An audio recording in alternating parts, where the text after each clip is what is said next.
சுபமுகூர்த்த பட்டுச்சேலைகளின் மாளிகை திலகராஜ் டெக்ஸ்டைல்ஸ் சிவகாசி. விருதுநகர் மாவட்டத்திலே மிக பிரம்மாண்டமான ஜவுளி சாம்ராஜ்யம் நாம சிவகாசி திலகராஜ் டெக்ஸ்டைல்ஸ் தான். வரும் 2030ஆம் ஆண்டிற்குள் இந்திய பொருளாதாரத்தை 2 மடங்காக அதிகரிக்க இலக்கு நிர்ணயிக்கப்பட்டுள்ளதாக மத்திய அரசின் தலைமை பொருளாதார ஆலோசகர் தெரிவித்துள்ளார்.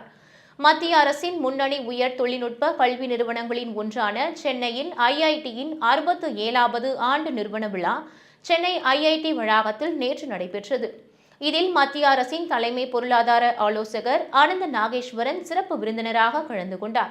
நிகழ்ச்சியில் பேசிய அவர், இந்தியாவில் தகவல் தொழில்நுட்பத்துறை ஆண்டிற்கு 50 லட்சம் முதல் 60 லட்சம் வரையிலான வேலைவாய்ப்புகளை உருவாக்கி வருவதாகவும் இந்த எண்ணிக்கை 80 லட்சம் அளவுக்கு உயர வேண்டும் என்றும் வலியுறுத்தினார்.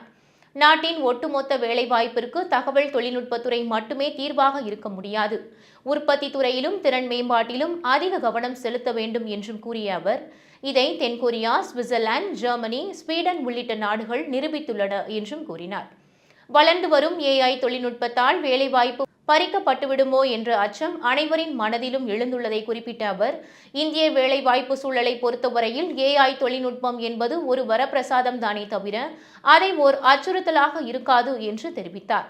மேலும் நாட்டின் ஒட்டுமொத்த உள்நாட்டு உற்பத்தியில் அமெரிக்கா 3.46%, சீனா 2.43%, தென்கொரியா 4.93% நிதி ஒதுக்குவதாக தெரிவித்த அவர், இந்தியா தனது டிஜிபியில் 0.6% மட்டுமே ஆராய்ச்சி மற்றும் மேம்பாட்டிற்கு நிதி ஒதுக்குகிறது என்றும் இது அதிகரிக்கப்பட வேண்டும் என்றும் வலியுறுத்தினார்.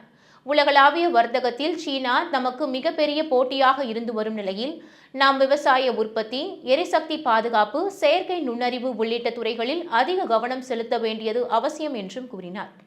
குறிப்பாக தற்போது இந்திய பொருளாதாரம் 3.91 டிரில்லியன் அமெரிக்கன் டாலர் என்ற அளவில் உள்ளதாகவும் இதை 2030ஆம் ஆண்டிற்குள் 2 மடங்காக அதிகரிக்க மத்திய அரசு இலக்கு நிர்ணயித்திருப்பதாகவும் பெருமிதம் தெரிவித்தார்.